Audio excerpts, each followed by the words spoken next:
नमस्कार, बड़ी खबर तेज नजर के साथ मैं हूं आपके साथ आशुतोष चतुर्वेदी। हमारे इस खास शो में होगी 24 घंटे की सभी बड़ी खबरें पूरे रफ्तार और विश्लेषण के साथ। तो चलिए शुरू करते हैं खबरों के तूफानी सफर।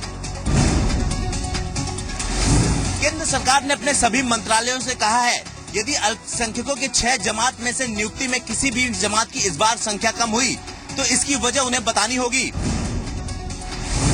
हालांकि ज्यादातर मंत्रालय अपने यहाँ काम करने वाले कर्मचारियों का डाटाबेस बनाने में कामयाब नहीं हो पाए हैं। 30 अप्रैल तक सभी मंत्रालयों को ये डाटा देना था। अब इस पर सख्ती दिखाते हुए पीएम की अध्यक्षता वाली डीओपीटी ने सभी मंत्रालयों के सचिवों को चिट्ठी लिखी है और इस डेटा को जल्द से जल्द तैयार करने को कहा है। इस डेटा में मुस्लिम, ईसाई, बौद्ध, पारसी और जैन शामिल हैं। विभाग ने चिट्ठी में लिखा है कि 1 अप्रैल 2014 से 30 अप्रैल 2015 तक यदि किसी मंत्रालय में अल्पसंख्यकों की नियुक्ति कम होती है तो उसकी पूरी जानकारी मांगी जा सकती है। रिकॉर्ड के मुताबिक अभी तक सिर्फ 16 मंत्रालय ये डाटा तैयार कर पाए हैं। प्रधानमंत्री नरेंद्र मोदी ने अल्पसंख्यकों को भरोसा दिलाया है कि किसी के साथ भी किसी भी किस्म का भेदभाव नहीं किया जाएगा, बल्कि विकास का समान अवसर सबको उपलब्ध करवाया जाएगा। नगर निगम का प्रदेश सरकार पर हमला, कहा बजटीय कटौती से विकास होगा प्रभावित। 7 जून को उत्तर प्रदेश के 12 नगर निगम के मेयर सरकार का विरोध करने के लिए बनारस में जुटेंगे। चतुर्थ राज्य वित्त आयोग द्वारा प्रति महीने नगर निगम के बजट से 5% की कटौती का प्रदेश के सभी नगर निगम विरोध कर रहे हैं।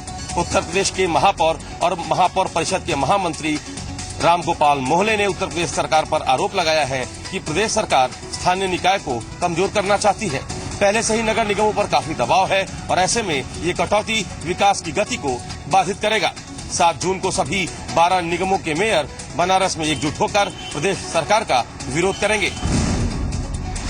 निश्चित तौर पर ये 7 तारीख की जो बैठक है उसमें राज्य वित्त आयोग द्वारा जो कटौती की गई और बिना हमारी जानकारी में दी और जो पैसे काटे गए उनसे हमारा कोई मतलब नहीं, उसमें हमारा दखल है। अगर हमारा दखल है तो हम युद्ध करेंगे, हम उसको लेखा जोखा देंगे। 7 जून को उत्तर प्रदेश के 12 नगर निगम के मेयर एकजुट होकर इस बात पर मंथन करेंगे कि आखिर किस तरीके से नगर निगम को सशक्त बनाया जाए।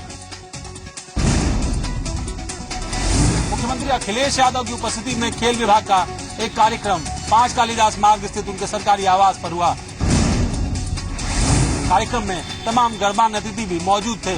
इस कार्यक्रम में एमओयू साइन हुए 2 अलग-अलग स्तरों पर। एक एमओयू कंपनी और यूपीसीए के बीच हुआ जो लखनऊ में पीपीपी मॉडल पर बन रहे स्टेडियम को लेकर के था, तो दूसरा उत्तर प्रदेश सरकार और यूपीसीए के बीच। अब इस एमओयू के साइन होने के बाद उत्तर प्रदेश में आईपीएल समेत तमाम अंतर्राष्ट्रीय क्रिकेट टूर्नामेंट भी हो सकेंगे। साथ ही साथ एक गजेटियर्स के वेबसाइट को भी उत्तर प्रदेश सरकार ने आज से लॉन्च किया है। इस गजेटियर के माध्यम से 54 जिलों से जुड़े हुए तमाम तथ्यों को जाना जा सकेगा, साथ ही इसे डाउनलोड भी किया जा सकेगा। उत्तर प्रदेश के मुख्यमंत्री अखिलेश यादव ने इस अवसर पर खेल कूद विभाग की भी जमकर सराहना की। मुख्यमंत्री ने भी कहा कि उत्तर प्रदेश में उनकी सरकार के आने के बाद खेलों में कई सारे परिवर्तन हुए हैं। जब सरकार से एमओयू साइन हो गया है, वह स्टेडियम आपका है और आप इसके अंदर जितना चाहें उतना अंतर्राष्ट्रीय स्तर के क्रिकेट के टूर्नामेंट या मैचेस करा सकते। क्रिकेट को लेकर के उनका मानना था कि उत्तर प्रदेश में लंबे समय से अंतर्राष्ट्रीय क्रिकेट टूर्नामेंट नहीं हो रहे थे और इसीलिए उनकी सरकार ने इन दोनों स्टेडियम्स को लेकर के अपना कदम आगे बढ़ाया है। तपती गर्मी में प्रधानमंत्री ने दी संसदीय क्षेत्र के लोगों को राहत। बनारस में 15 जगहों पर लगेंगे आरओ युक्त वाटर कूलर। शहरी विकास मंत्रालय ने जारी की 14 करोड़ रुपए की धनराशि। शहरी विकास मंत्रालय बनारस के 15 हेरिटेज पॉइंट पर आरओ युक्त वाटर कूलर लगाने जा रहा है। ये वाटर कूलर निःशुल्क लोगों को स्वच्छ एवं शीतल जल उपलब्ध कराएगा। शहरी विकास मंत्रालय हृदय योजना के अंतर्गत ये वाटर कूलर लगा रहा है। जिन इलाकों में ये वाटर कूलर लगाए जाएंगे उनमें चौक, गोदौलिया, मैदागिन, लंका, अस्सी और कुछ महत्वपूर्ण गंगा घाट हैं। इससे न सिर्फ आम लोगों को बल्कि सैलानियों को भी तपती गर्मी में काफी राहत मिलेगी। भारत सरकार का फंड जारी करना, फंड जारी कर दिया स्टेट को, स्टेट के माध्यम से नगर निगम आगे आ रहा है और नगर निगम से ये 15 पॉइंट पर उनकी सफाई ठीके पर और प्लस 15 जगह वाटर कूलर आरओ मशीन के साथ यह कमर्शियल होगा। इससे न सिर्फ आम लोगों को स्वच्छ पानी मिलेगा बल्कि बोतल युक्त पानी खरीदने के लिए जो पैसे आम लोग पानी के लिए खर्च करते थे उन पैसों की बचत भी होगी। राम मंदिर के मुद्दे को अगर लंबे समय तक टाला गया तो जल्द ही राम भक्तों का ज्वालामुखी जैसा गुस्सा फूट पड़ेगा। ये कहना है बीजेपी के नेता विनय कटियार का।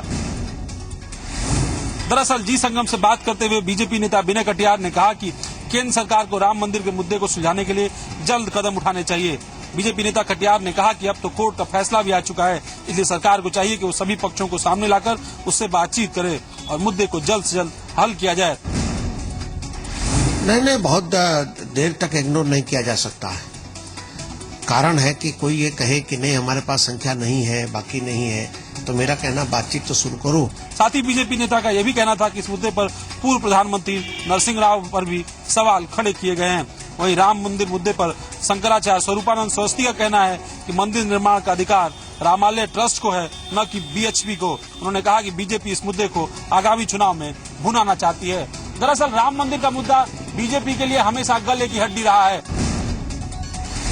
अभी कुछ दिनों पहले ही बीजेपी के राष्ट्रीय अध्यक्ष अमित शाह ने एक बयान में कहा था कि उनके पास राम मंदिर बनाने के लिए पर्याप्त सांसद नहीं है। 370 सांसद की आवश्यकता संसद में पड़ेगी जब सरकार को राम मंदिर बनाना होगा। मैगी बनाने वाली कंपनी नेस्ले के खिलाफ दिल्ली में केस दर्ज हो गया है। दिल्ली के लैब टेस्ट में 13 में से 10 सैंपल में लेड की मात्रा ज्यादा पाई गई थी, जो सेहत के लिए हानिकारक है।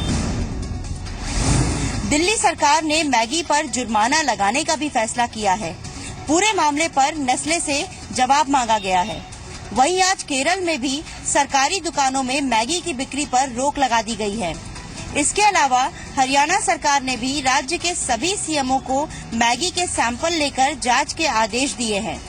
मध्य प्रदेश में भी मैगी के सैंपल लेकर इसकी जांच शुरू हो गई है। वहीं पश्चिम बंगाल सरकार इस मुद्दे पर आज बैठक कर रही है। बिहार में मैगी पर केस पहले ही दर्ज किया जा चुका है। खबर है कि हरियाणा, कर्नाटक और उत्तराखंड इस मुद्दे पर जल्दी ही फैसला ले सकते हैं। इसके साथ ही सभी रिटेल चेन से भी मैगी को हटा दिया गया है। मैगी के सैंपल फेल होने की खबर को जी संगम ने सबसे पहले और प्रमुखता से दिखाया था, जिसके बाद अब खबर का असर हुआ है। यूपी के फतेहपुर के कोर्रा घाट में जी संगम की खबर का असर हुआ है। यहाँ यमुना नदी पर गैर कानूनी रूप से पुल बनाकर खनन माफिया लंबे अरसे से अवैध खनन कर रहे थे।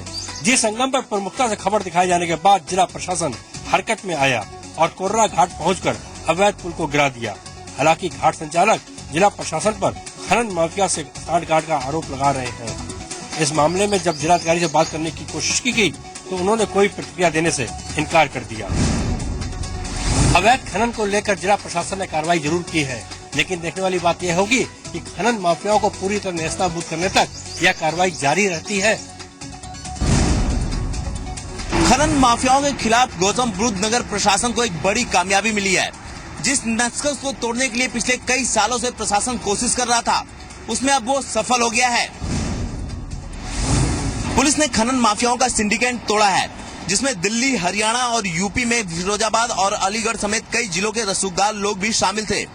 अब तक 200 डंपर के साथ 10 जेसीबी और 2 पोकलैंड मशीनें सीज की जा चुकी हैं। पुलिस ने खनन माफिया पर 3 करोड़ का जुर्माना भी लगाया है और 170 लोगों के खिलाफ केस भी दर्ज किया गया है। जिन लोगों के पास मशीनें पाई गई हैं, उन पर भी केस दर्ज किया गया है। इसके साथ ही जिन लोगों के खेत में स्टॉक मिला है, उन पर भी 1 करोड़ 80 लाख का जुर्माना ठोका गया है। 17 लोगों पर गुंडा एक्ट लगाकर तड़ीपार किया गया है, तो वहीं 2 लोगों पर गैंगस्टर एक्ट लगाकर भी कार्रवाई की जा रही है। डीएम ने कहा है कि अवैध खनन के खिलाफ उन्हें मुख्यमंत्री का पूरा सपोर्ट है और गांव वालों की मदद से सिंडिकेट चल रहा था, उसे तोड़ा गया है। अब प्रशासन उन लोगों की खोज कर रहा है जो इसमें जुड़े हुए हैं और जो अधिकारी भी इनको सपोर्ट कर रहे थे। भीषण गर्मी में लगातार हो रही बिजली कटौती से लोग काफी परेशान हैं। गोरखपुर में सिर्फ 8 से 10 घंटे ही बिजली आपूर्ति की जा रही है, जिससे सभी त्रस्त हो चुके हैं। महिलाएं और बच्चे बिजली की किल्लत के कारण बेहाल हैं। इन दिनों स्कूलों में छुट्टियां चल रही हैं और यहां पर रात को 12 बजे से लेकर सुबह 6 बजे तक बिजली गुल रहती है, जिससे लोगों की नींद भी पूरी नहीं हो पा रही है और रात भर सभी को हाथ के पंखे का सहारा लेना पड़ रहा है। इतना ही नहीं, यहाँ पर बिजली ठप रहने से उद्योग भी बंद होने की कगार पर पहुँच चुके हैं। वहीं बिजली विभाग के अधिकारियों का भी मानना है कि पूरे प्रदेश में इस समय बिजली की किल्लत चल रही है। सिर्फ गोरखपुर ही नहीं बल्कि पूरे प्रदेश में बिजली की भारी किल्लत चल रही है, जिससे सरकार का 24 घंटे बिजली देने का दावा विफल साबित हो रहा है। कौशाम्बी के सिराथू में 25 मई को हुए रेल हादसे का मामला अब इलाहाबाद हाई कोर्ट पहुंच गया है। इलाहाबाद हाई कोर्ट की एक वकील भारती कश्यप की तरफ से दायर इस याचिका में इस हादसे के विभिन्न पहलुओं को लेकर कई सवाल खड़े किए गए हैं। हाई कोर्ट में दाखिल इस जनहित याचिका में सबसे पहले ये सवाल उठाया गया है कि अब तक पिछले 9 वर्षों में तकरीबन 9 बड़े रेल हादसे ऐसे हुए हैं जिनकी मुख्य वजह रेल का पटरी से उतरना बताया जा रहा है, लेकिन इसमें जांच के बाद जो तथ्य आए उसमें रेलवे कर्मचारियों को दोषी पाए जाने के बावजूद भी रेलवे बोर्ड ने उन्हें कोई सजा नहीं दी।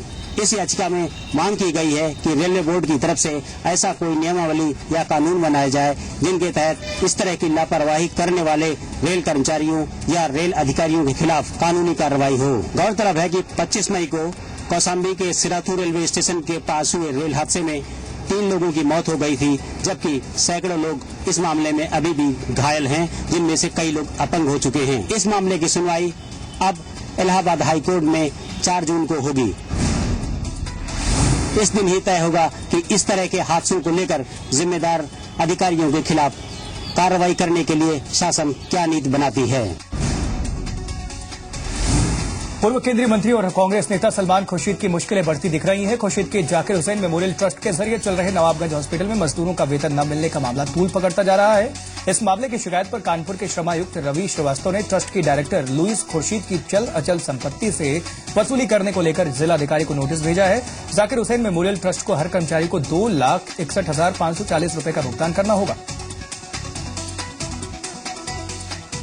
कि वहाँ सफाई सुथराई से लेकर सब व्यवस्थित इन्हें लोगों ने किया था, क्यों उसमें एक जो कर्मचारी था वो हम लोगों के साथ में इनके द्वारा निकाल दिया गया था, तो हम लोगों के भी साथ में पार्टी में उसमें काम किया था, हमारा भी काफी सहयोगी रहा है। वो बेचारा बीच में 2005-6 में 6-7 में शायद खत्म हो गया था। माननीय लुइस खुर्शीद जी हैं, उनसे भी मैं निवेदन करूंगा कि इसका कोर्ट का आदेश का पालन करें और कर्मचारियों को जो उनका बन रहा है कोर्ट के आदेश का पालन करते हुए कोर्ट के अनुसार उन्हें दिलाने का सहयोग करें।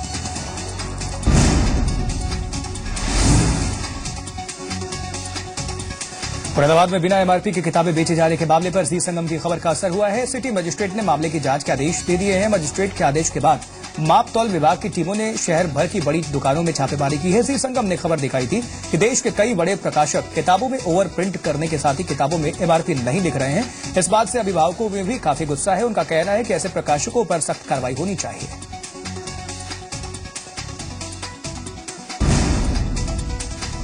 झांसी में उल्दन के सिकरी गांव में एक महिला को भरी पंचायत में चप्पलों से पीटने का सनसनीखेज मामला सामने आया है। दरअसल यहां गांव के ही वृंदावन और भानु के बीच महिलाओं से बदसलूकी को लेकर काफी समय से तनाव का माहौल था। इस मामले को निपटाने के लिए गांव के प्रधान गिरीश सिंह ने पंचायत बुलाकर दोनों पक्षों में सुलह करने की बात कही। पंचायत का यह फैसला वृंदावन को नागवार गुजरा और उसने अपने परिवार के लोगों के साथ मिलकर भानु के घर की महिला की चप्पलों से पिटाई कर दी। वहीं जब पीड़ित पक्ष शिकायत लेकर थाने पहुंचा तो पुलिस ने उल्टा पीड़ित पक्ष के लोगों के खिलाफ ही केस दर्ज कर लिया। इस मामले में पुलिस की कार्रवाई भी सवालों के घेरे में है। उनके बीच में इस बात को लेके कहासुनी चल रही थी, कुछ एक दूसरे पे आरोप प्रत्यारोप थे, जिसको लेके एक पंचायत के रूप में प्रधान ने बुलाया था जहां बातचीत होकर सुलझाया जा सके, पर वो होने की बजाय आरोप अभी ये है कि वहां पे जो दूसरे पक्ष के परिवारजन थे उन लोगों ने इनके साथ मारपीट की। और ऐसे में अब देखना होगा कि भरी पंचायत महिला के साथ हुई बदसलूकी के बाद इस महिला को कब और कैसे न्याय मिल पाता है।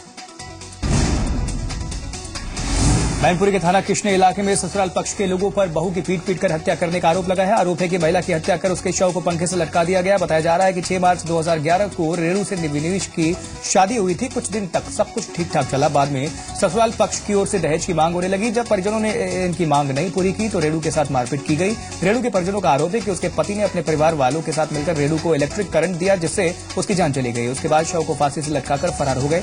पुलिस ने पति विनीश समेत 5 लोगों के खिलाफ मामला दर्ज कर लिया है और आरोपियों की तलाश में जुट गई है।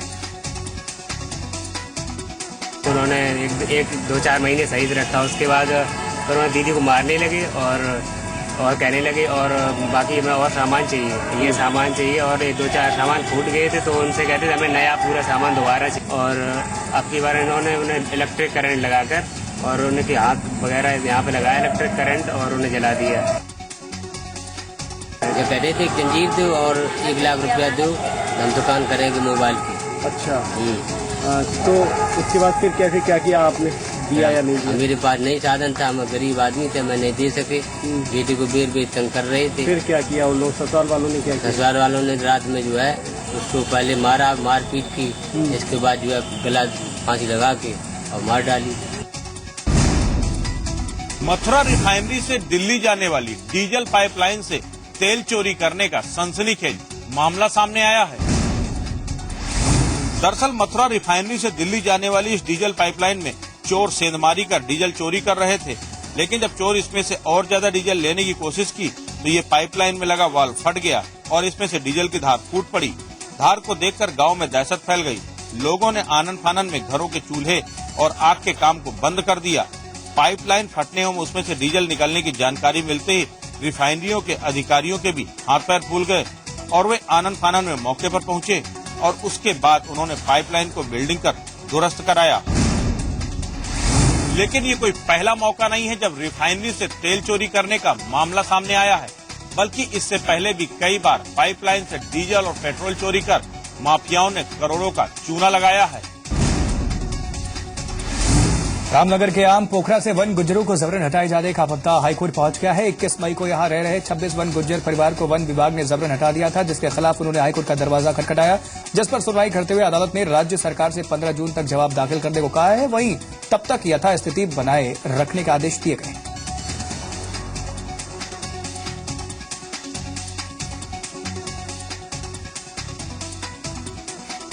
आज वन गुज्जरों के द्वारा एक रिट याचिका यहाँ कोर्ट में दाखिल गई, जिसको कि वन अधिकारियों द्वारा उनके झोपड़ी पर और परिवार के सदस्यों झोपड़ी अन्य को हटा करके इनके इस तमाम रहन सहन आदि को तहस नहस कर दिया।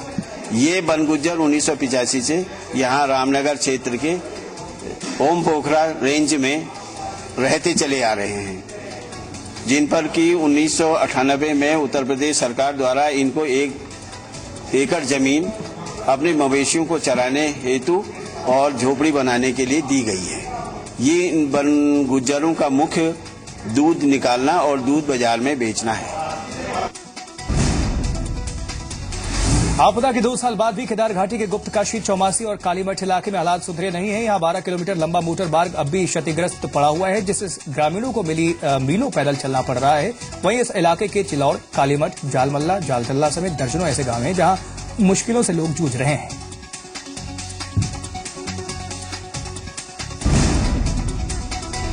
ऊंचाई वाले इलाकों में बर्फबारी का असर हेमकुंड साहिब की यात्रा पर भी देखने को मिला है।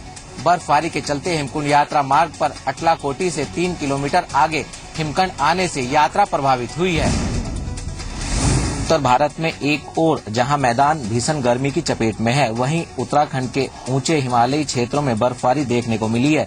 बर्फबारी के चलते 15,000 फीट की ऊंचाई पर स्थित हेमकुंड साहिब की यात्रा एक दिन बाद ही रोकनी पड़ी है। मौसम के खलल से यात्रा पर आए तकरीबन 6500 यात्रियों को गोविंद घाट और गंगरिया में ही रोक दिया गया है। हेमकुंड से लौट रहे तीर्थ यात्रियों को भी SDRF की मदद से निकाला गया है। वहीं सेना, PWD और गुरुद्वारे के स्वयंसेवी शून्य से भी नीचे के तापमान में रास्ते से बर्फ हटाने में जुटे हुए हैं।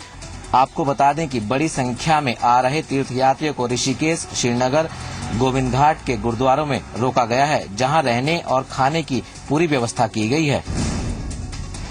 हेमकुंड यात्रा पर आ रहे तीर्थयात्रियों को गर्म कपड़ों के साथ ही स्नो ग्लव्स और जूते पहनने की सलाह दी जा रही है। वहीं यात्रा से वापस लौट रहे तीर्थयात्री बर्फ और ठंड के साथ यात्रा का अनुभव साझा कर रोमांचित नजर आ रहे हैं।